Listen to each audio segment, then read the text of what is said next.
Hello friends, मैं हूं अर्जुन। इस वीडियो में बात करेंगे हम स्टिल लाइफ ड्राइंग के बारे में। स्टिल लाइफ ड्राइंग एक बड़ा ही सीरियस मुद्दा रहता है जब हम किसी भी ऑब्जेक्ट को ड्रॉ करते हैं। ये सीरियस मुद्दा इसलिए बनता है क्योंकि प्रपोर्शन सही होने चाहिए, ड्राइंग भी सही होनी चाहिए, कलर जो सामने दिख रहा है उसकी वैल्यू भी सेम होनी चाहिए, हमारी शेडिंग भी सही होनी चाहिए। तो कितने सारे मुद्दे एक साथ इकट्ठे हो जाते हैं। पहले हम कोई भी ड्राइंग बनाते हैं तो शेडिंग बाद में करेंगे, कुछ चीज की स्टडी कर रहे हैं तो प्रपोर्शंस बाद में सीखते हैं, पहले इसको ड्रॉ करना सीखते हैं अच्छे से। तो वो अलग अलग चीजें होती है, लेकिन स्टिल लाइफ में आपको इनके साथ कोई भी कॉम्प्रोमाइज नहीं करना। आपको सारी चीजें एक साथ इकट्ठी बनानी है, उनको समझना है और स्टिल लाइफ बनानी है। इसी टॉपिक के ऊपर बात करेंगे आज हम। स्टिल लाइफ की ड्राइंग बनाएंगे, करते हैं एक छोटी सी डेमो। तो सबसे पहले हम समझते हैं बेसिक फंडामेंटल जो कि ड्राइंग के होते हैं। मैं आपको शेप और शेडिंग के बारे में पहले बताता हूँ, बाद में हम ऑब्जेक्ट बनाते हैं। तो मैं ये एक ज्योमेट्रिकल फॉर्म जो एक बॉक्स बनाता हूँ, ठीक है। एक बॉक्स की एक फॉर्म ले ली एक साइड, ये 2D ऑब्जेक्ट हो गया। अब इसको किसी भी साइड से अगर आप देखते हैं पर्सपेक्टिव में, ठीक है, ये चीज़ें आपने की होंगी। एक जो वैनिशिंग पॉइंट होता है वहाँ पे ये चीज़ें सारी जुड़ती हैं, ये लाइनें सारी। जो साइड वाला पोर्शन है वो यहाँ पे मैं ड्रॉ कर रहा हूँ कि स्लाइड कुछ इस तरीके से बनती है साइड से पर्सपेक्टिव में, ठीक है। तो फ्रंट अभी जो मैंने ड्रॉ किया है वो है यहाँ पे जो फ्रंट आएगा, इसको यहाँ पे शिफ्ट करते हैं फ्रंट के साथ। वही पॉइंट लेना है, वेनिशिंग पॉइंट जो लिया है एक साइड, और उसी चीज़ को ऐसे मिलाना है। आपको एक बॉक्स रेडी मिलेगा पर्सपेक्टिव के अंदर, ठीक है। ऐसे बॉक्सेस आपने बहुत बनाए होंगे, लेकिन एक विजुलाइज उसको सही रखना है। यहाँ पे एक साइड मैंने लाइट कर दी है, इस साइड में शैडो दे रहा हूँ। तो ऑब्वियसली आपको पता है जिस साइड से लाइट आ रही है तो उसके अपोजिट जो है शैडो पड़ती है, ठीक है। तो एक साइड लाइट रहता है ऑब्जेक्ट, एक साइड हल्का सा डार्क रहता है। वो आप इस तरीके से जज करेंगे कि कितनी शार्प लाइट आ रही है, ठीक है। तो उसके अकॉर्डिंग आपकी जो शैडो है वो हो जाएगी। अब मैं इसका व्यू चेंज करता हूँ, थोड़ा सा आपको समझाने की कोशिश करता हूँ। अगर थोड़ा सा हम ऊपर से देख रहे हैं तो ये चीज़ें जो लाइनिंग बन रही है वैनिशिंग पॉइंट से, ये नीचे की तरफ लगती है। हमें ऊपर वाला अगर सरफेस देखना है तो कुछ इस तरीके से देखना होगा, जैसे ये लाइन बिल्कुल स्ट्रेट। वैसे ही मैं कोई स्लैब बना के समझाता हूँ आपको। ये पॉइंट ले लिया हमने, तो इसके पैरेलल जितना मर्जी आप बॉक्सेस बनाएं, ठीक है। यहाँ पे इसको छोड़े, यहाँ पे बनाते हैं। इस चीज़ को इस तरीके से रखो कि कोई स्लैब बन जाए, कोई बॉक्स बन जाए, ठीक है। उसको कितने भी आप बॉक्सेस बनाएंगे वहाँ पे बनते जाएंगे। अगर आप ट्रेन देख रहे हैं, बस देख रहे हैं, कोई बिल्डिंग्स देख रहे हैं, तो इस तरीके से बनती जाती हैं। तो आपका जो वैनिशिंग पॉइंट है वहाँ पे जाके मिलती हैं, ठीक है। अब मैं थोड़ा सा आपको शेडो के बारे में बताता हूँ। पहले मैंने शेड बताया जो कि ऑब्जेक्ट शेडो है, ठीक है। अब हम बात करेंगे सरफेस शेडो, जो इसकी परछाई जो नीचे पड़ रही है उसके बारे में मैं बताऊंगा थोड़ा सा, क्योंकि ये चीज़ें बेसिक है। आप किसी भी सब्जेक्ट ड्राइंग को लेते हैं, उनकी ड्राइंग शेप सारी चीज़ें बनाते हैं, लेकिन कई बार हमसे बेसिक छूट जाता है। तो इसलिए मैं कुछ बॉक्सेस से समझाने की कोशिश कर रहा हूँ। अब मुझे पता है कि एक साइड से लाइट आ रही है, ठीक है। इस साइड मैंने हल्का सा डार्क किया है, इस साइड थोड़ा सा हम डल कर देते हैं, थोड़ा सा विजिबल हो जाएगा। तो ये हमारे पास एक स्लैब बन गया है। अब आपने देखना है कि आपकी जो लाइट आ रही है वो कितनी शार्प आ रही है। आपको शैडो ब्लर बनानी है या फिर इसकी शैडो हल्की सी कॉर बनेगी, यानी कि उसके एजेस बनेंगे, ठीक है। तो ये चीज़ों के ऊपर ध्यान रखना है। अगर ये बहुत ही शार्प लाइट आ रही है तो आपकी जो शैडो पड़ेगी ऑब्जेक्ट की, वो बिल्कुल शार्प जैसा ऑब्जेक्ट है वैसे ही वहाँ पे सरफेस पे पड़ती है। और एक चीज़ मैं बताने की कोशिश कर रहा हूँ, जैसे सर्कल ले लिया। सर्कल को आपने 3D दिखाना है, ठीक है। ऑब्जेक्ट 2-3 तरह के होते हैं, या तो आप स्क्वायर में लेते हैं, उसको स्लैब में लेते हैं, तो ऑब्जेक्ट की जो शैडो है वो डिवाइड हो जाती है। जब आप किसी सर्कल टाइप यानी कि गोल चीज़ को बनाते हैं, तब आपकी शैडो में, शेडिंग में एजेस नहीं रहते, वो मिक्स हो जाते हैं। उसको राउंड दिखाने के लिए कुछ इस टाइप से शेडिंग करनी पड़ती है। यानी कि आपके पास जितने टोन्स हैं, light to dark, extra dark, middle tone, ये सारी उसमें फिल करनी होती है स्टेप बाय स्टेप। उसके बाद उसकी शैडो है। जितनी टोन्स आप इसमें फिल करेंगे उतना ही ज़्यादा ये 3D बनेगा, इसके एजेस ख़त्म होंगे, ठीक है, स्मूथ बनेगा। यानी कि 1-2 शैडो में ये चीज़ नहीं बना सकते हम। और कोशिश करो कि जो ड्राइंग है आपकी उसको सही रखना है, सर्कल को, और शेडिंग है वो प्रॉपर तरीके से प्रैक्टिस करनी है। इस तरीके से ऑब्जेक्ट को ट्राई करना है। अब हम आते हैं किसी ऑब्जेक्ट ड्राइंग के ऊपर। मैंने एक रेफरेंस ली है सिंपल सी, जो आप स्क्रीन पे देख रहे हैं। इसी को हम स्टेप बाय स्टेप समझेंगे, क्योंकि चीज़ों को समझना ज़रूरी है बनाने से पहले। सबसे पहले मैं नेक की बात करता हूँ, जो ऊपर इसका फेस है, माउथ है, ठीक है? उसकी बात करते हैं। इसको हम सीधा सर्कल नहीं बनाना, इसको हल्का-सा किसी बॉक्स में कैद करना है।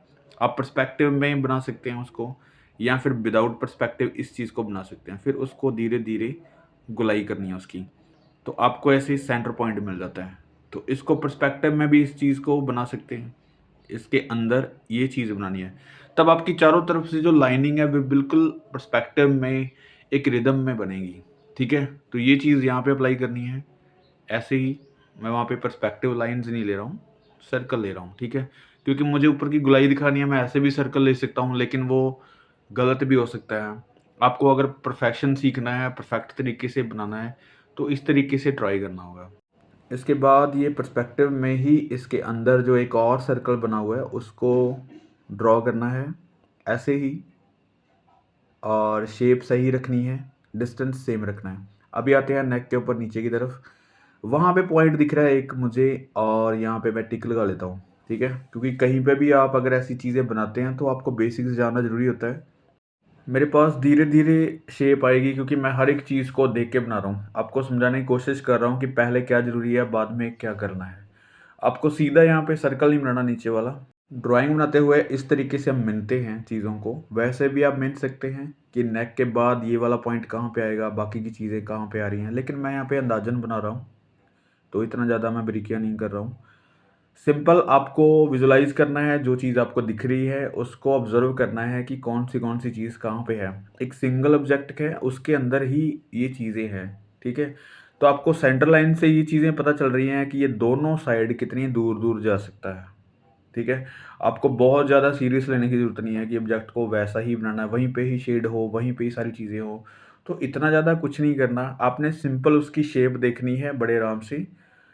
मैं सीधा सर्कल नहीं ले रहा हूँ, एक स्टेप बाय स्टेप चीज़ों को डिवाइड करने की कोशिश कर रहा हूँ। एक बार आपने एक सर्कल लिया, तो हो सकता है सर्कल एक साइड भी हो सकता है, उसकी शेप गलत हो सकती है। वहाँ पे उसकी जो ड्राइंग है वो बिल्कुल इक्वल है, मतलब वो भी एक स्टेल लाइन बनाई गई है। तो इस तरीके से आपने धीरे-धीरे उसकी शेप बनानी है, एक ही बार में कोई सर्कल नहीं लेना। आपने सेंटर लाइन को देख के चलना है कि दोनों साइड चीज़ें सेम रहे आपकी। या फिर आप बॉक्स लेके उसके अंदर ये चीज़ें बना सकते हैं। तो काफ़ी सारे मेथड्स आप किस तरीके से उसको हैंडल करना है। जैसे मैं ये चीज़ बना रहा हूँ अभी, धीरे-धीरे उसकी शेप ले रहे हैं, नीचे से हल्की-सी नैरो है साइज़ उसका, तो मैंने हल्का-सा पहले गोलाई में रखा उसको, ठीक है? यहाँ पे नेक के बीचों-बीच एक और पॉइंट बन रहा है, उसको भी इसी तरीके से देखना है, क्योंकि जो चीज़ें हम यहाँ पे कर रहे हैं, वो एक सिलिंड्रिकल शेप के अकॉर्डिंग कर रहे हैं। आपको सिलिंड्रिकल शेप के बारे में जब तक नहीं नॉलेज आएगी, तो इन चीज़ों को समझना भी मुश्किल हो जाता है, क्योंकि जो इनकी गोलाई आ रही है, नेक से लेके नीचे तक इसकी जो गोलाई है, वो चीज़ को समझना इम्पोर्टेंट होता है। वो हमारी जो बेसिक शेप्स हैं, सिलिंड्रिकल शेप्स हैं, उसके अकॉर्डिंग बनती है चीज़ें। मैं आपको उसके बेसिक के बारे में बताता हूँ, पहले इसकी शेप बना लेते हैं। ये चीज़ें बहुत ही इम्पोर्टेंट होती हैं, क्योंकि जो ऊपर से जो शेप बनी हुई है, वही चीज़ सेंटर में भी आ रही है, वही चीज़ नीचे की तरफ आ रही है। उसका साइज़ बड़ा या छोटा हो रहा है, ठीक है? जो शेप बेसिक बन रही है, सिलिंड्रिकल शेप जो बन रही है, वो वही आ रही है। स्टार्टिंग से लेके एंड तक, नीचे तक वही चीज़ें बन रही है। शेडिंग के भी हल्का-सा टिप्स ले लिया हमने कि शेडिंग कहाँ तक आ रही है। तो इसी के चलते मैं आपको थोड़ा-सा बेसिक शेप के बारे में बताता हूँ, जो सिलिंड्रिकल शेप यहाँ पे बन रही है। तो आप इन चीज़ों को फ़ॉलो कर रहे हैं सिंपल। ये एक सिलिंड्रिकल शेप है, उसके अंदर ये जितने डिज़ाइन बनेंगे इसी तरीके से बनाने हैं, जो कि फर्स्ट लेयर है उसकी, फर्स्ट लाइन है, उतना ही कर्व बाकी की लाइनों में भी आ रहा है, ठीक है? उसके अंदर जो शेप्स बन रही हैं, वो जैसे मर्ज़ी बना सकते हैं। ये बाहर की तरफ मैंने बना दी, ठीक है? यहाँ पे अंदर की तरफ मैंने बना दी, ठीक है? यहाँ पे ऊपर कोई और शेप ले सकते हैं। तो किसी भी शेप में आप बनाएँगे तो उसको सिलिंड्रिकल शेप के अकॉर्डिंग ही बनाएँगे। ये वाली लाइन्स जो हैं वैसे ही कर्व करती हैं ऊपर से नीचे तक, ठीक है? तो ये पॉइंट रहता है हमारा पर्सपेक्टिव के अंदर। अब मैं चीज़ें बताता हूँ आपको बेसिक्स, जैसे ये ड्राइंग करने का तरीका है। पहले आपने शेप लेनी है, शेप के बनाते समय क्या-क्या चीज़ें कवर करनी है, अपने माइंड में क्या चीज़ थॉट लेके चलना है, ये बहुत इम्पोर्टेंट रहता है। अब हम धीरे-धीरे जैसे जैसे इसकी डिटेलिंग करेंगे, जैसे जैसे शेडिंग करेंगे, इसकी शेप भी ठीक करते जाना है। जहाँ पे आपको कर्व लग रहा है, जहाँ पे आपको एजेस लग रही हैं, उस चीज़ को स्मूथ करना है, ठीक है। चारकोल पेंसिल यूज़ कर रहा हूँ मैं, ये मिटती नहीं है, राइट। तो मैं कोई भी इरेज़र यूज़ नहीं कर रहा हूँ यहाँ पे। मैं कोशिश यही करता हूँ कि कभी भी मैं ड्राइंग में इरेज़र यूज़ नहीं करता, हम दोबारा से चीज़ बना लेते हैं, एक बार और ट्राई कर सकते हैं। लेकिन कोशिश करो कि लाइट एंड डार्क दोनों साइड को लेके चलना है अभी। जैसे मैं हाइलाइट पहले से छोड़ रहा हूँ, तो मुझे इरेज़र की ज़रूरत नहीं पड़ेगी। समझ के चलो, धीरे चलो, तो बहुत अच्छी सी इम्प्रूव हो जाती चीज़ें, ठीक है। यहाँ पे मुझे हाइलाइट लग रही है हल्की सी, वहाँ पे मैंने लाइट छोड़ दी है। बाकी के जो बेसिक पॉइंट है मैं आपको बताता हूँ। जैसे वैल्यू की बात करते हैं, वैल्यू यहाँ पे ब्लैक एंड वाइट है, कोई कलर्स नहीं है, तो फिर भी मैं आपको बताने की कोशिश करूँगा। जैसे ये शेड्स बनाते हैं हम, डार्क या फिर एक्स्ट्रा डार्क यहाँ पे रख सकते हैं। उसके बाद मिडिल टोन, लाइट, हाईलाइट, ये ऐसे शेड्स बनाते हैं। ये सारी टोन्स हमने इसके अंदर फिल करनी है। हल्की सी नंबरिंग बताता हूँ। जैसे 4, 5, 6 ये चीज़ें होती हैं, तो एक्स्ट्रा डार्क में चली जाती हैं, इनमें चीज़ बनती है। हाईलाइट वाला एरिया है वो यहाँ पे बहुत कम है, नीचे वाला पार्ट है। तो इसी तरीके से आपको समझ के काम करना है। अब स्टेप बाय स्टेप इसमें आपने शेडिंग करनी है। मैं एक्स्ट्रा डार्क बिल्कुल पहले नहीं करूँगा, मुझे मिडल टोन लेके चलना है, क्योंकि मुझे पता है काफ़ी डार्क है। तो आप बिल्कुल लाइट करके भी क्या करेंगे वहाँ पे, आप मिडल टोन को पकड़ें इस तरीके से, हल्का-सा डार्क करें। शेडिंग करने के तरीके बहुत हो सकते हैं, मैं हर बार बोलता हूँ। अगर आप शुरुआती तौर पे काम कर रहे हैं, अभी आप सीख रहे हैं, बिल्कुल स्टार्टिंग में हैं, तो आपको थोड़ा-सा मुश्किल लगेगा कि किसी हैचिंग स्टाइल या फिर क्रॉस हैचिंग में करना। तो स्टार्टिंग में आप कोशिश कर सकते हैं कि आप फ्री हैंड जो भी आपकी शेडिंग का तरीका है, यानी कि वैल्यू सही रहनी चाहिए। बाकी के जो भी तरीके हैं शेड करने के वो सेम ही होते हैं, कोई इतना ज़्यादा फ़र्क नहीं होता। आपके प्रोफ़ेशन में वो चीज़ें ऐड होती हैं जब आप कोई हैचिंग या क्रॉस हैचिंग करते हैं। तो शेडिंग की वैल्यू को ध्यान में रखना है कि कितना डार्क करना है, कितना लाइट करना है।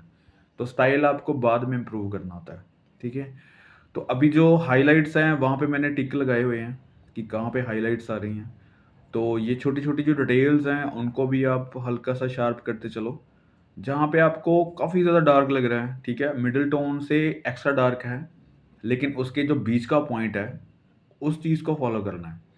मैं यहाँ पे काफ़ी डार्क कर रहा हूँ, फिर भी बहुत सारा वहाँ पे आपको दिख रहा होगा ऑब्जेक्ट कि काफ़ी डार्क है, यानी कि एक्स्ट्रा डार्क दिख रहा है, लेकिन वो एक्स्ट्रा डार्क नहीं है। एक्स्ट्रा डार्क बिल्कुल एंड वाला पॉइंट होता है, जब आप उसको फिनिश करते हैं। वहाँ पे कुछ लिखा हो सकता है, या पे कुछ स्टिकर्स ऊपर चिपके हो सकते हैं, या फिर उसकी इतनी ज़्यादा डिटेलिंग हो सकती है कि उसके बाद कुछ नहीं करना होता। तो हाई डार्क वहाँ पे जाके यूज़ होता है। आपको मिडल टोन से एक स्टेप आगे लेना होता है, लेकिन एक्स्ट्रा डार्क पहले ही नहीं अप्लाई करना होता।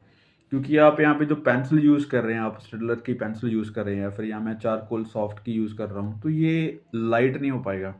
मैं जहाँ तक जाऊँगा आगे की आगे स्टेप लूँगा, बैक नहीं आ पाऊँगा। मैं किसी चीज़ को डार्क और लाइट नहीं कर पाऊँगा। इरेज़र भी यूज़ करूँगा तो वो गंदा होगा, इरेज़र मुझे यूज़ नहीं करनी, तो ये माइंड में लेके चल रहा हूँ, ठीक है?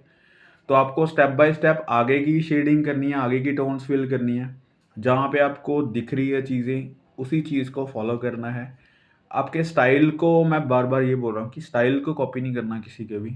आप कोशिश करो कि आपका जो कंफर्टेबल ज़ोन है, उसी के अंदर रह के काम करो। आप जब तक चीज़ों को अच्छा नहीं बनाएँगे, उसको सही नहीं बनाएँगे, तो स्टाइल आपका अच्छा भी नहीं लगेगा उसमें फ़िल किया हुआ। जब चीज़ें परफेक्ट रहेंगी, ड्राइंग सेम रहेगी, वैल्यू अच्छी बनेगी, तो आपका स्टाइल चाहे कोई भी है, वो अच्छा लगेगा वहाँ पे काम किया हुआ। तो अभी देखो जैसे एक साइड थोड़ा-सा और डार्क है, यहाँ पे मैं लेयर बाय लेयर काम कर रहा हूँ। पहले मैंने हल्का-सा मिडल टोन लिया है, अब मैं हल्का-सा उसमें डार्क फ़िल कर रहा हूँ जहाँ पे मुझे ज़रूरत पड़ रही है। ये बिल्कुल व्हाइट है नीचे, इसको थोड़ा-सा डल करना होगा, क्योंकि वहाँ पे जो शेड वाला एरिया है, यहाँ पे जैसे शैडो है, इसको भी साथ में कवर करते हैं, तो वहाँ पे काफ़ी डार्क है, ठीक है? तो उसी चीज़ को मैं अप्लाई कर रहा हूँ कि वहाँ पे एजेस आपकी ख़त्म हो, उसकी ऑब्जेक्ट की जो गोलाई है, राउंडिटी है, वो भी बनी रहे। उसमें जो शाइनिंग वाला एरिया वो भी आपको दिखे, क्योंकि जो हाइलाइट्स दिख रही हैं, हाइलाइट्स वहाँ पे इसलिए दिख रही हैं क्योंकि बाकी का जो एरिया उसके अराउंड जो चीज़ें बनी हुई हैं वो काफ़ी डार्क है। तो वो उतना ही ज़्यादा हाइलाइट चमक के आ रही है। राउंडिटी बनाने के लिए आपको स्टेप बाय स्टेप, जैसे मैंने सर्कल्स में शेड करके बताया अभी फॉर एग्ज़ाम्पल, उसी चीज़ को यहाँ पे मैं फ़ॉलो कर रहा हूँ। किसी गोल चीज़ को, राउंड चीज़ को 3D बनाने के लिए वैसे ही अप्लाई करने हैं टोन्स, स्टेप बाय स्टेप। यहाँ पे कोई एजेस नहीं बनाने। एजेस बनती हैं तो आपका जो गोलाई वाला एरिया है वहाँ पे डिस्टर्बेंस होती है। आपको सर्कल बनाना है, सर्कल के अंदर टोन बाय टोन फिल करना है, उसको बॉल की तरह राउंड बनाना है, ठीक है? तो इस तरीके से कुछ प्रैक्टिस जो मैंने बताई है वो करने के बाद ये चीज़ें बड़ी आसान से हम कर सकते हैं। इस सब्जेक्ट के अंदर कोई स्टिकर्स नहीं लगे हुए, कुछ लिखा नहीं हुआ, कुछ डिज़ाइन नहीं बने हुए, लेकिन इसके अंदर शेडिंग है, टोन्स है और हाइलाइट्स है। ये चीज़ों को मैनेज करना काफ़ी ज़रूरी होता है, क्योंकि बाकी की चीज़ें बहुत आसानी से हो जाती हैं। जब आपको किसी ऑब्जेक्ट को बनाना आएगा तभी आप उसके ऊपर कोई स्टिकर बना सकते हैं, कोई डिज़ाइन बना सकते हैं, क्योंकि ये शेडिंग के अकॉर्डिंग ही डिज़ाइन बनेंगे। अगर कोई यहाँ पे स्टिकर भी लगा होगा, तब भी वो शेडिंग के अकॉर्डिंग ही स्टिकर बनेगा। आपको वो चीज़ें ख़त्म नहीं करनी है। आप फ्लैट किसी के ऊपर अगर स्टिकर लगा देते हैं, स्टिकर आपका फ्लैट लग रहा है, बाकी का ऑब्जेक्ट आपका गोल है, तो वो चीज़ें सही नहीं लगती। आपको सबसे पहले इन्हीं चीज़ों के ऊपर गौर करनी है कि आपके जो ऑब्जेक्ट हैं वो सिलिंड्रिकल शेप में है या फिर स्क्वायर में है या फिर किस तरह किसी स्लैब में है या फिर तिकोने हैं, उसको शेड कर के देखना है। यानी कि आपको ज्योमेट्रिकल शेप्स के अंदर शेडिंग करके सीखनी है पहले, बाद में ये ऑब्जेक्ट के अंदर आना आपने। क्योंकि शेप्स काफ़ी ज़रूरी है। मैं बेसिक्स बता रहा हूँ आपको, क्योंकि कई बार होता है कि हम सामने चीज़ रखी उसको ड्रॉ करना स्टार्ट कर दिया, तो वहाँ पे हम गलतियाँ ये करते हैं कि हमें ड्रॉ करना ही नहीं आता, हमें उसको बेसिक का ही नहीं पता, हमें उसकी शेप का नहीं पता। शेप को बनाने से पहले क्या चीज़ें फॉलो होती हैं, उसके बाद क्या होती हैं, शेडिंग, डिटेलिंग, ये बहुत आगे के स्टेप्स आ जाते हैं, ठीक है? तो जैसे मैंने पहले बेसिक्स बताया आपको, उसको फॉलो करना है, उसके बाद ये चीज़ें ऐड करनी है आपने। क्योंकि जैसे मैंने स्टार्टिंग में बताया कि यहाँ पे सारी चीज़ें इकट्ठी हो जाती हैं, आपकी ड्राइंग, शेप, बैलेंस, सारी चीज़ें। तो इनको एक बार में नहीं समझा जा सकता। आप धीरे-धीरे, जैसे मैंने स्टार्टिंग में आपको स्टडी बताई है, उसी चीज़ को समझने के बाद हम यहाँ पे फ़ॉलो कर सकते हैं। अभी जैसे मैं एक्स्ट्रा डार्क वहाँ पे नहीं लगा रहा हूँ, लेकिन फिर भी काफ़ी डार्क यूज़ कर रहा हूँ। एक्स्ट्रा डार्क का टाइम अभी पड़ा है, अभी और ज़्यादा हम डार्क कर सकते हैं, जितनी मेरे पास पेंसिल चल रही है डार्क। लेकिन ज़रूरी नहीं है, आप उसको अच्छे से मैनेज करना है। ज़रूरी ये है कि हल्का-सा वैल्यू भी उसकी सेट रहे और हमें देखने के लिए वैसा ही लगे जैसा ऑब्जेक्ट हमारे पास रखा हुआ है। थोड़ा बहुत इधर-उधर चलता है, लेकिन आपकी जो शेप है, जो बैलेंस है या फिर उसकी टोन्स को फ़िल करना है, वो थोड़ा-सा सेम होना ज़रूरी है। अभी जैसे नेक के अंदर इसके शेड है, ठीक है? बिल्कुल व्हाइट नहीं है, तो उसके अंदर आपने ऐसे डल करना है, उसके अंदर फ़िल करनी है, तभी वो चीज़ सेम बनेगी। यहाँ पे एजेस अच्छे से आपने ड्रॉ कर लेने हैं। डिटेलिंग वाला जो टाइम होता है, वहाँ पे आपको पेंसिल शार्प करनी है, धीरे-धीरे उसकी डिटेलिंग की तरफ जाना है। पहले ही हम किसी चीज़ को ड्रॉ करते हैं, डिटेलिंग स्टार्ट कर देते हैं, वो सही तरीका नहीं है। आपको इस तरीके से चीज़ों को हैंडल करना है। पूरे ऑब्जेक्ट को लेके चलना है, कहाँ पे लाइट आ रही है, कहाँ पे डार्क आ रहा है, कहाँ पे मिडल टोन आ रही है, तो सारी चीज़ें बैलेंस होती जा रही हैं। अब मुझे जहाँ पे लग रहा है कि हाइलाइट्स है, वहाँ पे हाइलाइट्स को मैं और शार्प कर रहा हूँ ताकि वहाँ पे विज़िबिलिटी रहे उसकी। और बाकी की चीज़ें जो हैं हल्का-सा मैं डल कर रहा हूँ ताकि हाइलाइट के ऊपर उसका प्रभाव थोड़ा-सा ज़्यादा रहे।